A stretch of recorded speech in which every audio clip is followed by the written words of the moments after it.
Hello everyone, I am Dr. Kiravim Lakda, Assistant Professor in the Department of Agriculture Economics, Ranchi Agriculture College. Today I am going to start Ravi lecture on cost of cultivation. In this lecture, contents are data, sampling, questionnaire and schedule, cost concept and cost of cultivation. Without any data, we cannot calculate the cost of cultivation. So, you have to know the data. What is data? Data are the fact or numbers or any observation that you are collecting or already collected. तो data जो होता है, ठीक है, आपको जो information है, ठीक है, लेनी होती है, आपको कोई चीज़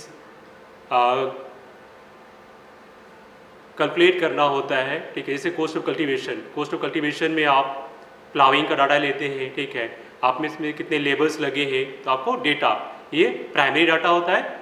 चाहे आप कोई चीज़ से ग्रोथ रेट निकालना होता है तो आप टाइम सीरीज डेटा निकालते हैं ना, कि आप ईयर वाइज डेटा लेते हैं, फिर उसके बाद उसका कैलकुलेट करते हैं, ग्रोथ का निकालते हैं, जो ग्रोथ का फॉर्मूला होता है।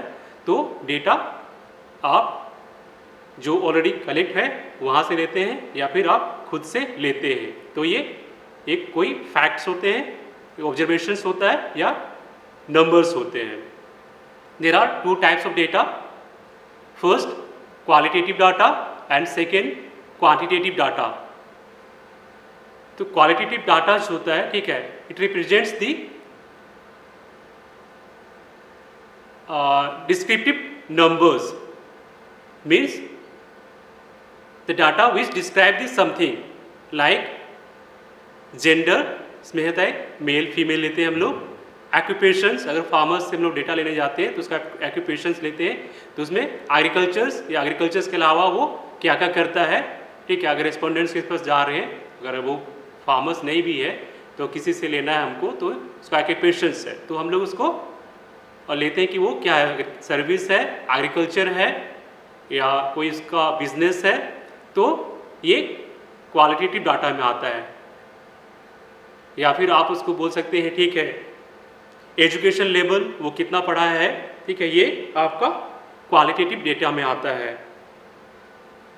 Then quantitative data, it consist of numerical information, means numbers like age या फिर सीड रिक्वायरमेंट, फर्टिलाइजर, पेस्टिसाइड, तो ये सारा जो नंबर्स में होते हैं, ठीक है, तो इसे बोलते हैं हम लोग क्वालिटेटिव डाटा। देन हम आते हैं source of data. There are two types source of data, first is primary data and second is secondary data. जो प्राइमरी डाटा होता है, ठीक है, हम लोग उसको फर्स्ट टाइम कलेक्ट करते हैं, ठीक है, आप फील्ड पे जाते हो, जिससे आप फार्मर्स इंटरेक्ट कर रहे हो, तो खुद से आप डेटा लेते हो, ठीक है, ये फर्स्ट हैंड डेटा होता है।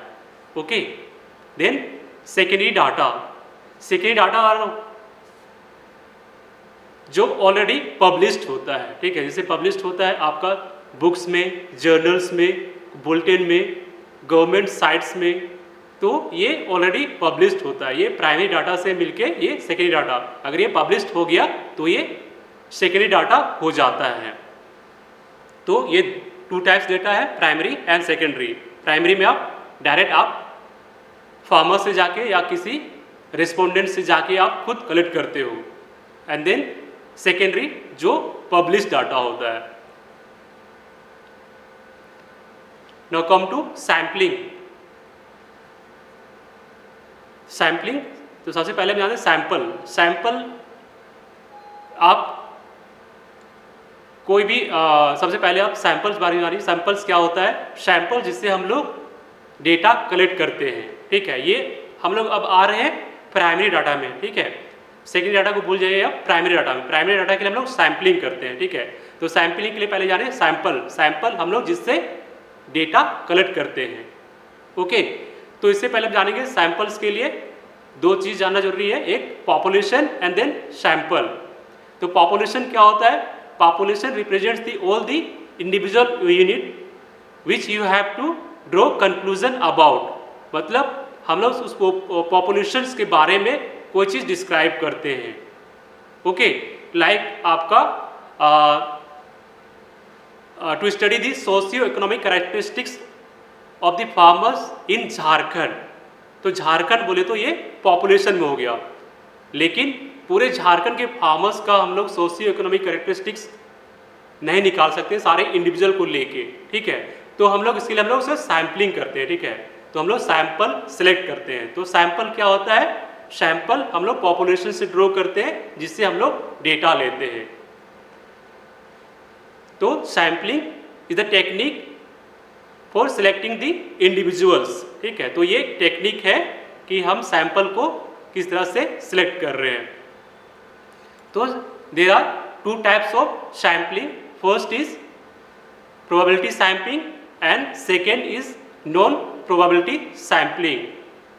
तो जो प्रोबेबिलिटी सैम्पलिंग होता है, इसमें क्या होता है कि हम लोग रैंडम देखते हैं, ठीक है, रैंडम सिलेक्शन करते हैं इंडिविजुअल का प्रोबेबिलिटी सैम्पलिंग में। तो जितने भी आप पॉपुलेशंस है, ठीक है, पॉपुलेशंस में तो जितने इंडिविजुअल यूनिट है तो उनका इक्वल प्रोबेबिलिटी होता है सिलेक्शन का, ठीक है। आप चाहे तो किसी को सिलेक्ट कर सकते हैं।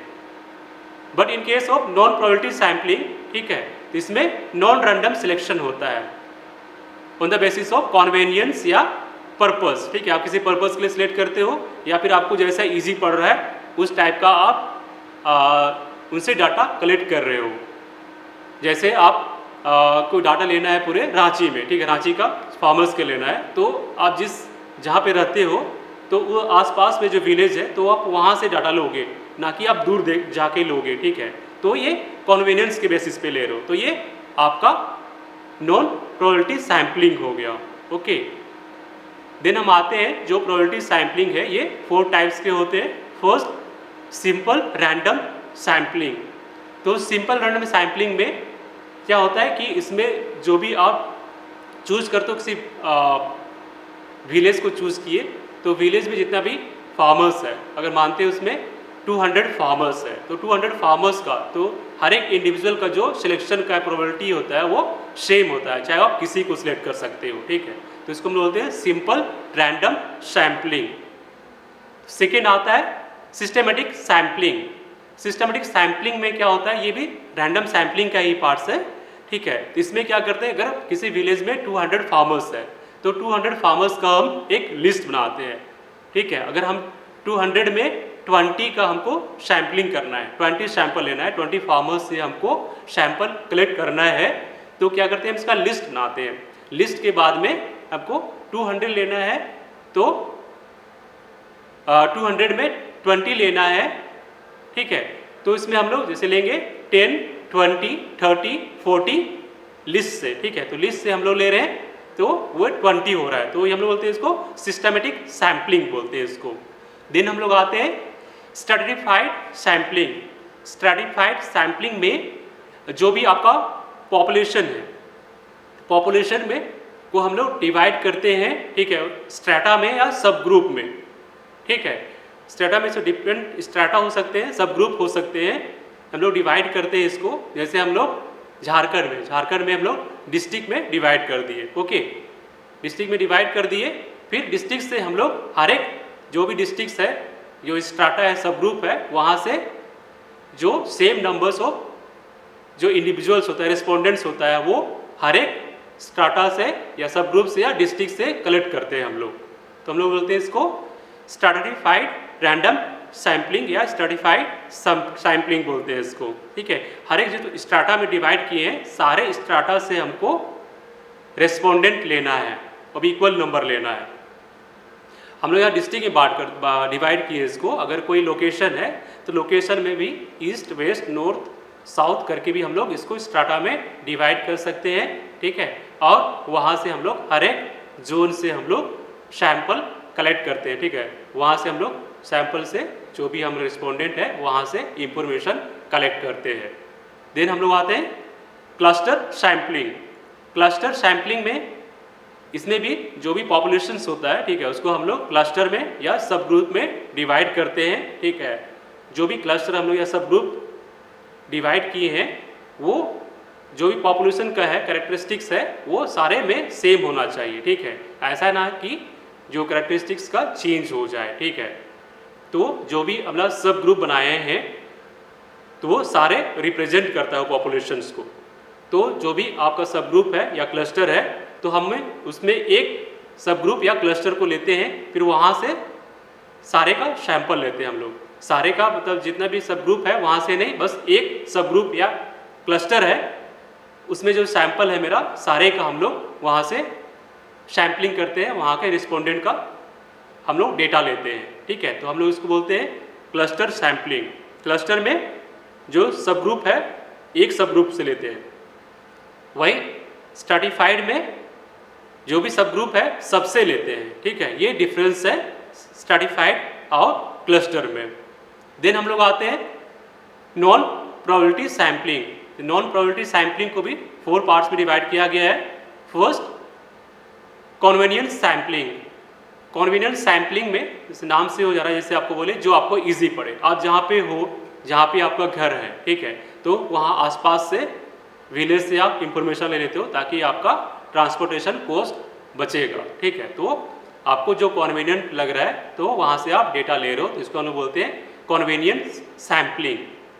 Then second voluntary response sampling. Voluntary response sampling में क्या होता है कि आप डेटा कलेक्ट करने जाते हो, ठीक है, किसी विलेज में चले गए तो वहाँ पे जो भी आपका रिस्पोंडेंट्स है, फार्मर्स है, सब एक जैसे नहीं होते हैं। कुछ बोलते ही नहीं है और कुछ लोग बहुत बोलते हैं, ठीक है। जैसे आपका जो मुखिया होते हैं या फिर जो प्रोग्रेसिव फार्मर्स होते हैं, जो बड़े फार्मर्स होते हैं, तो वो लोग ज़्यादा बोलते हैं, ठीक है, वो लोग अच्छा रिस्पॉन्स देते हैं, ठीक है।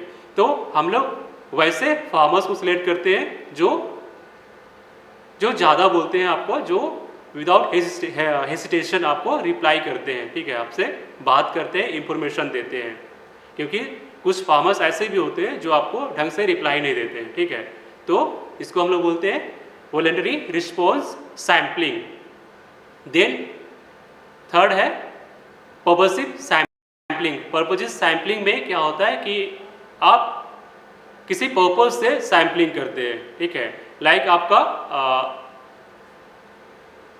जैसे कॉस्ट ऑफ कल्टीवेशन निकालना है फिंगर मिलेट का, ठीक है, झारखंड में, okay, to work out the cost of cultivation of finger millet in the Jharkhand.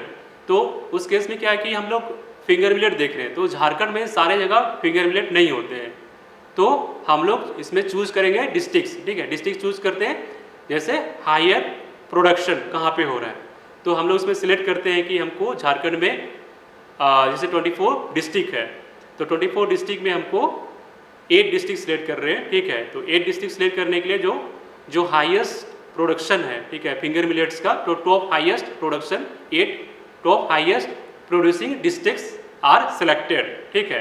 तो हम लोग इसमें टॉप जो हाईएस्ट प्रोड्यूस कर रहा है तो वो डिस्ट्रिक्ट ले रहे हैं, ठीक है। तो हमको वहाँ से रिस्पोंडेंट मिलेगा। तो इसमें अगर हम लोग रैंडम लेते हैं तो उसमें क्या होता है कि कोई डिस्ट्रिक्ट में अगर आपका फिंगर मिलेट नहीं ग्रो करते हैं तो उस केस में हमको रिस्पोंडेंट नहीं मिल पाएंगे, ठीक है।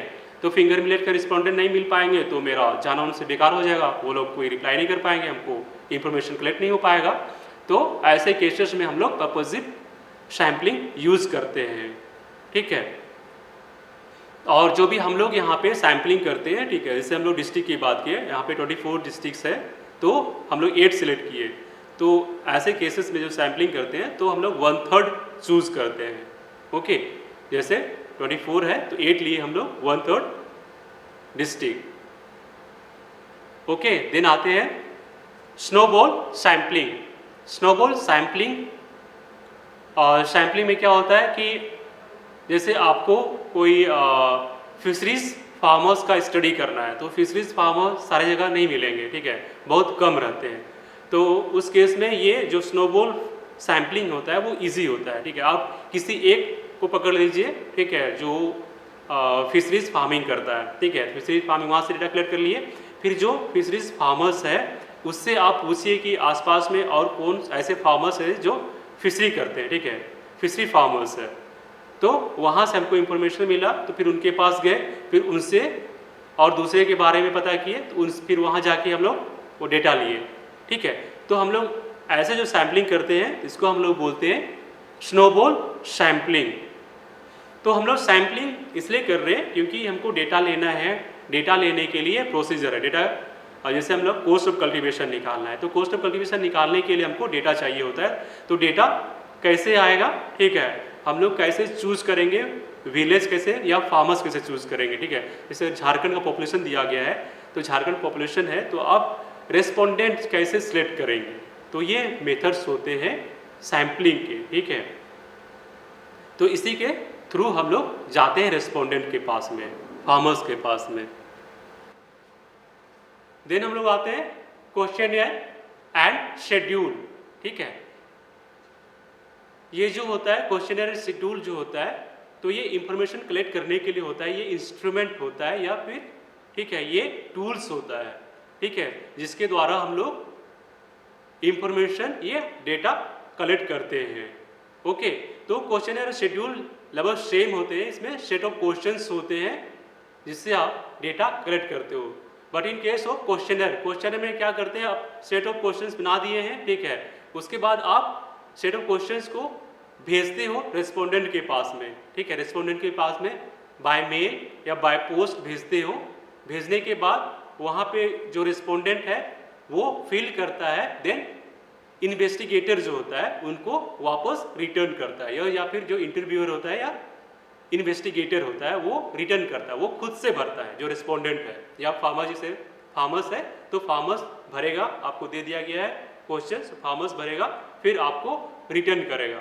तो ये इसको बोलते हैं क्वेश्चनियर। ओके, देन हम लोग शेड्यूल की बात करें, शेड्यूल भी सेम है, लेकिन इसमें क्या होता है, शेड्यूल में आप जो इन्वेस्टिगेटर है, ठीक है, वो फेस टू फेस रहता है, ठीक है, वो इंटरेक्ट करता है रेस्पोंडेंट से या फार्मर से, अगर फार्मर आपका रेस्पोंडेंट है तो या फार्मर से इंटरेक्ट करेगा, और वो जो इन्वेस्टिगेटर है वो खुद भरेगा, ठीक है, वो पूछेगा क्वेश्चंस, आपका शेड्यूल देख के पूछेगा कि आपका एज कितना है, ठीक है, तो वो पूछेगा, तो फिर वो रेस्पोंडेंट जो फार्मर्स है वो रिप्लाई करेगा, वो तो खुद भरेगा। तो ये डिफरेंस है क्वेश्चनियर एंड शेड्यूल में। क्वेश्चनियर इसमें रेस्पोंडेंट फिल करता है एंड शेड्यूल को इन्वेस्टिगेटर जो होता है वो फिल करता है। तो आते हैं फॉर्मेट ऑफ शेड्यूल, ठीक है, अगर फार्मर से आप डेटा कलेक्ट करने जा रहे हो, ठीक है, तो फील्ड पे गए हैं तो किस तरह से आपका शेड्यूल रहेगा, आप क्या क्या इंफॉर्मेशन लोगे, ठीक है, तो ये आपका शेड्यूल दिया हुआ है। तो आप फार्मर्स के पास जाओगे तो किस तरह से इंटरेक्ट करोगे, पहले जो होता है तो जनरल इंफॉर्मेशन होता है, आप पहले पता करोगे कि सो विलेज का क्या नेम है, name of the village, name of the block, name of the districts, ये आपका जनरल इंफॉर्मेशन में आता है। देन आते हैं, अगर स्टडी करना है आपको फार्मर्स का, ठीक है, कि सोशियो इकोनॉमिक स्टेटस क्या है, तो सोशियो इकोनॉमिक स्टेटस में जो 5-6 वेरिएबल्स होते हैं वो कवर होना चाहिए मेन, ठीक है, like education, farming experience, occupation, family members, land holding size, ये आपका जो 5-6 वेरिएबल्स है, ठीक है, ये आपका कवर होना चाहिए। आप जैसे आपका जैसे ऑक्यूपेशन में, ठीक है, ऑक्यूपेशंस में आपका इजी किस तरह से रहेगा, आपको इससे पहले से फ्रेम कर लेंगे आप, ठीक है, कि क्या हो सकता है, तो आप टिक करोगे तो आपके पास टाइम सेव होगा, ठीक है। जैसे मैंने बनाया है, इसमें फर्स्ट है एग्रीकल्चर ओनली, ठीक है, then second agriculture plus dairy, C में है एग्रीकल्चर प्लस सर्विस, डी में है एग्रीकल्चर प्लस बिजनेस, ई में स्पेसिफाई किया अगर कुछ दूसरा कुछ बिजनेस करता है या कुछ और करता है तो आप उसको नोट कर सकते हो, ठीक है। तो आप पूछोगे कि आप खेती के अलावा, ठीक है, और क्या करते हो, ठीक है, तो वो बताएंगे, जैसे रिस्पोंडेंट फार्मर्स बताएंगे, आप टिक करोगे फिर आगे मूव करोगे, ठीक है। फिर I am family members, family members में आप टोटल भी लिख सकते हो जो आपको इंफॉर्मेशन जरूरत है, ठीक है, उसी अकॉर्डिंग आप डेटा कलेक्ट करते हो। इसमें मैंने डिवीज़न किया हुआ है चिल्ड्रन का, एडल्ट्स का एंड ओल्ड का, ठीक है, तो आप इस तरह भी कर सकते हो, इसको क्लासीफाई करने में इजी होता है, ठीक है, मैंने यहाँ पे शो किया है, या फिर आप डायरेक्ट इसमें टोटल भी कर सकते हो।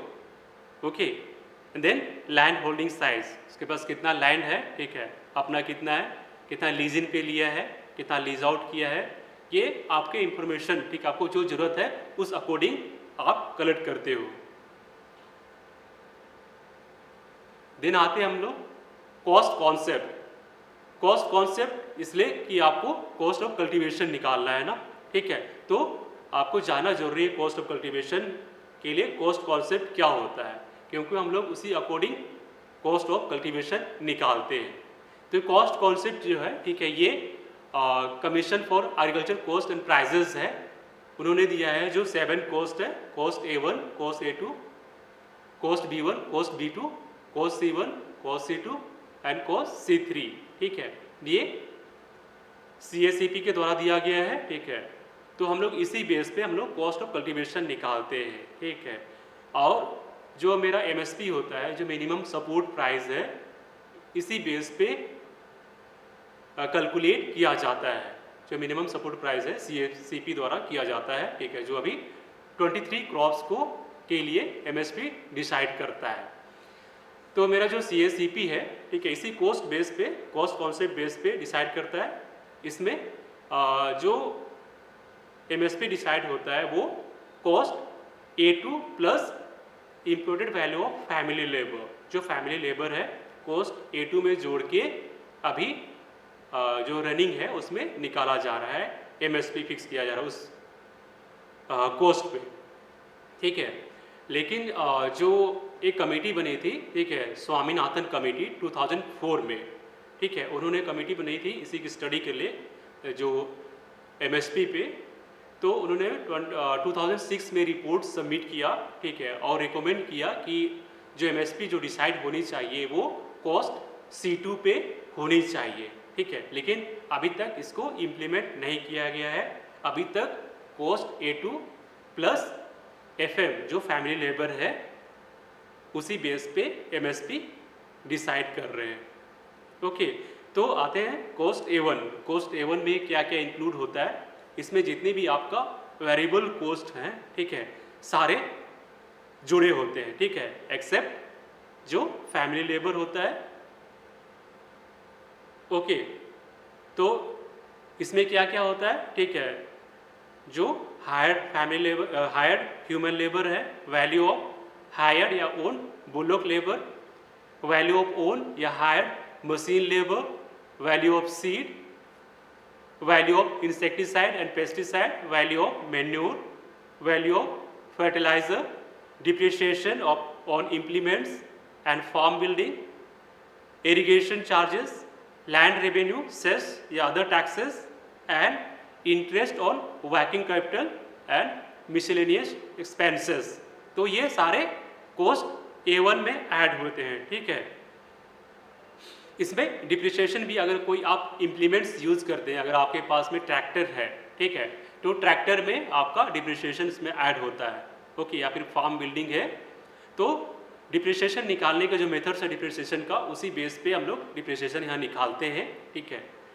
Then cost A2, cost A2 में cost A1 plus rent paid for lease in land, ठीक है। अगर हम लोग लीज इन किए हैं, ठीक है, आप किसी दूसरे से लैंड लिए हैं तो आप उसके लिए कितना रेंट पे कर रहे हो, तो इसमें ये ऐड होता है। Then cost B1, cost B1 is equal to cost A1 plus interest on value of own fixed capital asset excluding land, ठीक है। तो लैंड को छोड़ के जो आपके पास फिक्स्ड कैपिटल है, फिक्स्ड कैपिटल एसेट है, तो इसका भी जो इंटरेस्ट है वैल्यू का वो भी इसमें ऐड होता है। Then cost B2, cost B2 is equal to cost B1 plus rental value of own land and rent paid for lease in land, ठीक है। तो इसमें कॉस्ट B1 ऐड होता है, ठीक है, plus rental value of own land, जो अपना ज़मीन है, वो अपना ज़मीन है, लैंड है, अगर हम किसी दूसरे को देते हैं तो हमको कितना उसके बदले में हमको रिटर्न मिलता, ठीक है, उसका वैल्यू क्या है, तो वो भी ऐड होता है। एंड जो rent paid for lease in land, ठीक, अगर आप दूसरे से लिए हो तो उसके लिए कितना रेंट पे कर रहे हो, तो ये इसमें ऐड होता है। देन आते हैं हम लोग cost C1, cost C1 is equal to cost B1 plus imputed value of family labour. तो जो फैमिली लेबर है, ठीक है, उसको हम लोग पे नहीं करते, लेकिन इसमें हम लोग ऐड करते हैं क्योंकि वो उसका अपना लेबर है, ठीक है, जो आप काम कर रहे हो खेत में, आपके घर के जो मेंबर्स हैं, ठीक है, वो काम कर रहे हैं, उनको तो आप उसका कोई खर्च नहीं हो रहा है, लेकिन हमको यहाँ पे ऐड करना होता है क्योंकि उनका वो मेहनत है, ठीक है, वो उसका लेबर है, तो वो लेबर भी इसमें ऐड होता है। Then cost C2 is equal to cost B2 plus imputed value of family labour, फिर कॉस्ट C2 स्टार, ठीक है, कॉस्ट C2 स्टार में, ठीक है, कॉस्ट C2 ही है, लेकिन इसमें क्या होता है, जो लेबर होता है, लेबर जो चार्जेस होता है, तो उसमें जो हाईएस्ट लेते हैं, जो मार्केट रेट है या जो गवर्नमेंट फिक्स किया है जो लेबर रेट, उसमें से कौन सा ज़्यादा है तो हम लोग उसी को लेते हैं इसमें, ठीक है, ज़्यादा वाला को। अगर मार्केट रेट ज़्यादा है तो मार्केट रेट के हिसाब से हम लोग कैलकुलेट करते हैं जो ह्यूमन लेबर है, अगर वो गवर्नमेंट रेट ज़्यादा है तो गवर्नमेंट रेट के हिसाब से हम लोग कैलकुलेट करते हैं। देन कॉस्ट C3 में जो कॉस्ट C2 निकाले हैं, ठीक है, C2 प्लस 10% ऑफ C2, ठीक है, एज अ मैनेजरियल कॉस्ट, ठीक है, क्योंकि वो सारे को देखता है, ठीक है, मॉनिटर करता है, ठीक है, सुपरवाइज करता है, starting from land preparation to harvesting threshing, ठीक है, वो स्टार्टिंग से वो देख रहा है, तो उसको एज अ मैनेजरियल कॉस्ट इसमें 10% ऐड होता है C2 में। ओके, तो ये आपका फाइनल जो होता है कॉस्ट है C3 होता है। ओके, तो जो मेरा कॉस्ट होता है, ठीक है, कॉस्ट आपका 2 टाइप्स होते हैं मेन, ठीक है, जो होता है first variable cost and then second fixed cost. जो वेरिएबल कॉस्ट होता है, तो जो variable cost the cost which varies according to production, ठीक है, आपको जो प्रोडक्शन बढ़ेगा तो आपका, तो ये जो वेरिएबल कॉस्ट है, जो कॉस्ट है वो भी बढ़ेगा, ठीक है, जो कॉस्ट बढ़ेगा तो उसको हम लोग बोलते हैं variable cost. And then fixed cost, ये जो डिपेंड होता है, ये प्रोडक्शन पे डिपेंड नहीं रहता है, आपको वो पे करना ही है, ठीक है। जैसे वेरिएबल कॉस्ट में अगर सीड है, ठीक है, सीड है, आप जैसे सीड जितना डालेंगे, ठीक है, उतना आपका प्रोडक्शन ज़्यादा होगा, ठीक है, प्रोडक्शन बढ़ाना है तो हमको सीड बढ़ाना पड़ेगा। ओके, तो ये वेरिएबल कॉस्ट है। जैसे आपका फिर फिक्स कॉस्ट की बात करते हैं, तो फिक्स कॉस्ट में इसका जो वैल्यूज होता है वो चेंज नहीं होता है with the level of output या प्रोडक्शन, ठीक है, लाइक आपका लैंड रेवेन्यू है, ठीक है, चाहे आप उसमें प्रोड्यूस करो ना करो, ठीक है, आपको लैंड रेवेन्यू देना पड़ेगा। Okay, then come to cost of cultivation. तो कॉस्ट ऑफ कल्टीवेशन हम लोग इस तरह से निकालेंगे, जैसे हम लोग शेड्यूल बनाए थे उसी तरह से हम लोग, अगर आपका ऑब्जेक्टिव है to calculate the cost of cultivation, तो हम लोग इस तरह से एक फॉर्मेट बनाएंगे डाटा कलेक्ट करने के लिए, ताकि आप इजीली ड्रॉ कर सको, निकाल सको कॉस्ट ऑफ कल्टीवेशन। तो जो कॉस्ट होता है, ठीक है, जो cost of cultivation information collect करते हो, तो 3 टाइप्स के, पहला जो होता है वेरिएबल कॉस्ट है, तो वेरिएबल कॉस्ट को हम लोग 2 पार्ट्स में डिवाइड किए, operational cost and material cost. Okay, then एक आप जो फिक्स कॉस्ट है, तो आप उसके लिए भी एक बनाओगे कि इसका जो रेंटल वैल्यू ऑफ लैंड क्या है, ठीक है, आपका लैंड रेवेन्यू क्या है, अगर डिप्रिसिएशन आपके पास मशीन्स है तो उसके लिए मशीन्स कौन सा है, ठीक है, तो वो चीज़ नोट करेंगे आपका, ठीक है, उसका कब परचेज़ किए थे, कितना परचेज़ किए थे, कितना रनिंग हुआ, तो डिप्रिसिएशन निकालने का जो मेथड्स है, ठीक है, उसी अकॉर्डिंग आप इंफॉर्मेशन लोगे। अगर आप रेंट पे लिए हो तो फिर कोई दिक्कत नहीं है। तो ये जो वेरिएबल कॉस्ट है उसके लिए हम लोग 2 में डिवाइड किए, एक operational cost and second material cost.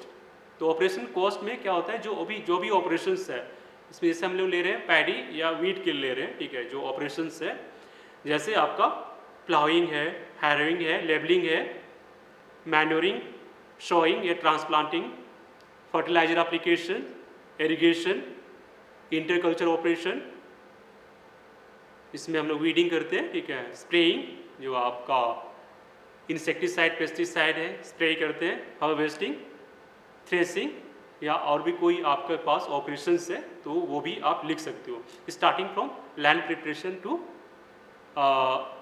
जो हार्वेस्टिंग या थ्रेसिंग जो होता है, जो फाइनल प्रोडक्ट जो आपके पास नहीं मिल जाता उस ड्यूरेशन में आप क्या क्या ऑपरेशंस कर रहे हो, सारे ऑपरेशंस को हम लोग कैलकुलेट करते हैं इसमें कितना कॉस्ट आ रहा है, ठीक है। तो इसमें आपका कितना नंबर्स ऑफ ऑपरेशन, कितना बार प्लाइंग कर रहा है, ठीक है। उसमें लेबर्स को हम लोग डिवाइड कर दिए एक hired labour and family labour में। जो लेबर में भी मेल एंड फीमेल आता है, ठीक है, क्योंकि दोनों का रेट जो होता है वेज रेट डिफरेंट होता है। मेल का डिफरेंट होता है, इसमें मेल का ज़्यादा होता है, ठीक है, एज़ कम्पेयर टू फीमेल। इसलिए हम लोग इसको अलग अलग कर दिए हैं, क्योंकि हम लोग कॉस्ट ऑफ कल्टीवेशन निकालना है, ठीक है, CSCB कॉन्सेप्ट। तो हम लोग इसमें फैमिली लेबर को भी हम लोग अलग कर रहे हैं, ओके। इसमें फिर रेट निकालते हैं कि क्या रेट है, मार्केट में क्या रेट है, ओके। देन बुल्लोक लेबर है एंड मशीनरी लेबर। तो ये 3 टाइप्स के लेबर है, जो ह्यूमन लेबर है, बुल्लोक लेबर एंड मशीनरी लेबर, ठीक है। तो इस लेबर का हम लोग कैलकुलेट करते हैं, ठीक है, जो ऑपरेशनल कॉस्ट जितने भी ऑपरेशंस है, ठीक है। तो इसके लिए हम लोग अलग अलग कैलकुलेट करते हैं। देन आते हैं हम लोग मटेरियल कॉस्ट में। तो मटेरियल कॉस्ट में आपका जो भी मटेरियल्स आप लग रहा है, ठीक है, जैसे like seed, fertiliser, pesticide, insecticide, manures, ये जितने भी हैं, ठीक है, कितने लग रहे हैं, उसका क्या रेट है। तो कॉस्ट ऑफ कल्टीवेशन में, ठीक है, जो क्या होता है cost of cultivation, it is the sum of all the cost incurred by the producer या farmers in the cultivation of particular crops per unit area, okay. But per unit area की बात करते हैं, जैसे कॉस्ट ऑफ कल्टीवेशन हम लोग generally निकालते हैं हेक्टेयर में, क्योंकि हेक्टेयर जो होता है ये इंटरनेशनल यूनिट है। इंडिया में जैसे एकड़ चलता है, तो एकड़ में भी आप निकाल सकती हो, लेकिन हेक्टेयर ज़्यादा इफेक्टिव रहता है, ज़्यादा सही रहता है। तो हेक्टेयर के लिए निकालते हैं हम लोग कि एक हेक्टेयर में कितना कॉस्ट ऑफ कल्टीवेशन आ रहा है, ओके। तो इसमें हम लोग जितने भी कॉस्ट है सारे को हम लोग ऐड करते हैं, ओके। तो ये आपका जो वेरिएबल कॉस्ट आपका हो गया, ठीक है। आप शेड्यूल बनाओगे तो फिक्स कॉस्ट का भी जो लैंड रेवेन्यू है, रेंटल वैल्यू ऑफ लैंड, ठीक है, तो या फिर rental value of leasing land, जो भी है आपका एक फॉर्मेट बनाते हो, वहाँ से लेते हो, फिर आप कॉस्ट ऑफ कल्टीवेशन निकालते हो। तो ये फाइनल जो होता है कॉस्ट ऑफ कल्टीवेशन निकालने के लिए है, ठीक है। आप ये रिजल्ट शीट हो गया, ठीक है, वो तो आपका एक शेड्यूल का पार्ट्स था, ये आप निकालना है। तो किस तरह से आप निकालते हो फाइनल रिजल्ट में आपका, तो इसमें पार्टिकुलर्स हो गया, ठीक है, physical unit, rate and total amount, okay. तो इसमें फिर आते हैं ह्यूमन लेबर। ह्यूमन लेबर में जो भी आपका हायर्ड था एंड फैमिली लेबर था, जैसे मेल फीमेल मैंने इसमें अलग अलग कर दिया है। उसमें कितना नंबर्स हुए और कितना रेट है, तो फिजिकल यूनिट से हम लोग रेट को मल्टीप्लाई करेंगे तो टोटल अमाउंट आ जाएगा, ओके। उसी तरह से बुल्लोक लेबर कितना आवर्स चला और एक आवर से कितना रेट है। देन मशीन लेबर में मैंने सारा चीज़ इंक्लूड कर दिया है, प्लाविंग से लेके इरिगेशन में भी, ठीक है, सारा चीज़ को इंक्लूड कर दिया है इसमें। चाहे तो आप इसको अलग अलग भी कर सकते हो, क्योंकि प्लाविंग के लिए ट्रैक्टर यूज़ करता है एंड इरिगेशन के लिए आपका डीजल पंप यूज़ होता है, तो उसको अलग यूज़ कर सकते हो, या फिर टोटल अमाउंट भी आप यहाँ पे मेंशन कर सकते हो कि कितना लग रहा है ट्रैक्टर का एंड डीजल पंप, सारे जितने भी मशीन्स यूज़ हुआ है आपका, तो सारे कैलकुलेट करके कर सकते हो, या फिर सेपरेट इसको हम लोग कर सकते हैं। देन सीड कितना केजी लग रहा है और क्या रेट है। देन फर्टिलाइज़र में हमने क्या क्या यूज़ कर रहे हो, ठीक है। तो जैसे मैंने यहाँ पे 3 लिया है, यूरिया, DAP एंड MOP, ठीक है, म्यूरेट ऑफ पोटास लिया है।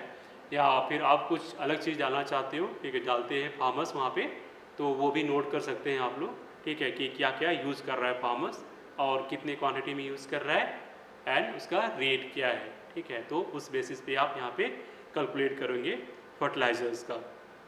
देन इंसेक्टिसाइड एंड पेस्टिसाइड, तो इंसेक्टिसाइड पेस्टिसाइड अगर दोनों यूज़ कर रहा है तो फिर अलग अलग करेंगे, अगर एक यूज़ कर रहा है तो एक लिखेंगे।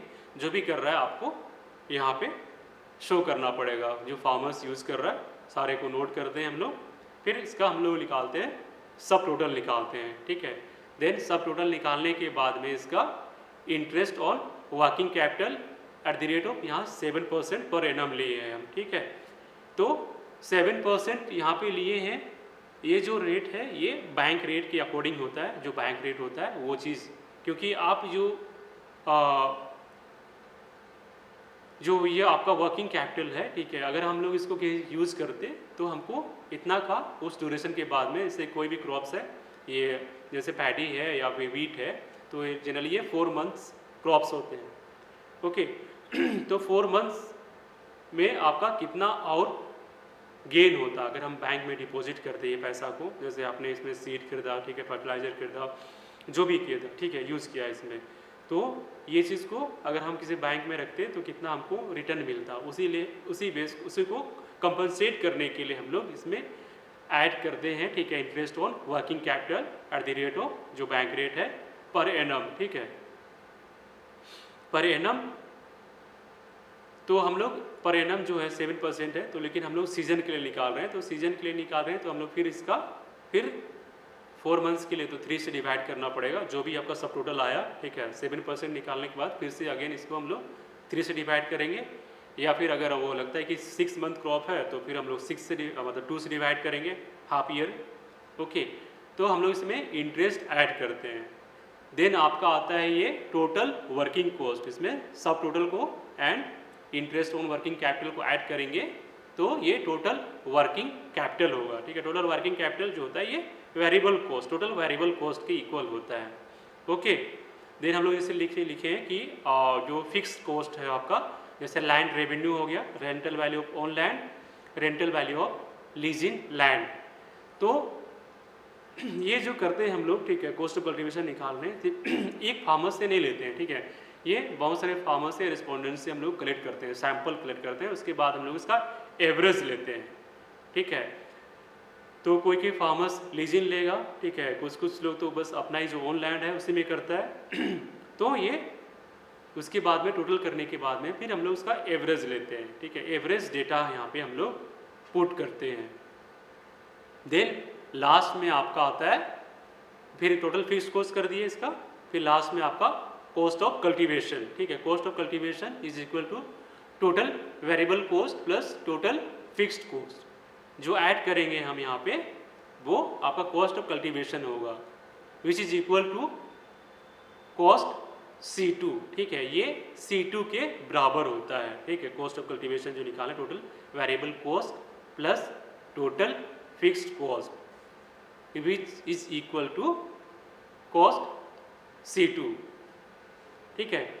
तो इसी बेसिस पे जो आपका इंफॉर्मेशन, ये डेटा मिल गया है, तो आप अलग अलग कॉस्ट कॉन्सेप्ट के हिसाब से कॉस्ट निकाल सकते हैं, cost A1, cost A2, cost B1, cost B2, cost C1, cost C2 and cost C3। तो इस इंफॉर्मेशन से जो डेटा लिए हैं हम, यहाँ से आपका सारा कॉस्ट आ जाएगा। ओके, तो आपका ये कॉस्ट ऑफ कल्टीवेशन कंप्लीट होता है, ठीक है। आप फार्मर्स से इंफॉर्मेशन कलेक्ट करने जाते हो, जैसे आप रावे में जाओगे, ठीक है, आप जैसे आपको दिया जाएगा कि किसी क्रॉप्स के बारे में उसका कॉस्ट ऑफ कल्टीवेशन निकालने के लिए, ठीक है, तो कैसे निकालना है, ठीक है, आपको मैं बता दिया किस तरह से शेड्यूल बनेगा और आप किस तरह से इसको फार्मर्स से इंफॉर्मेशन कलेक्ट करोगे, देन फाइनली किस तरह से कॉस्ट ऑफ कल्टीवेशन निकालोगे, ठीक है। So enough for today, thank you.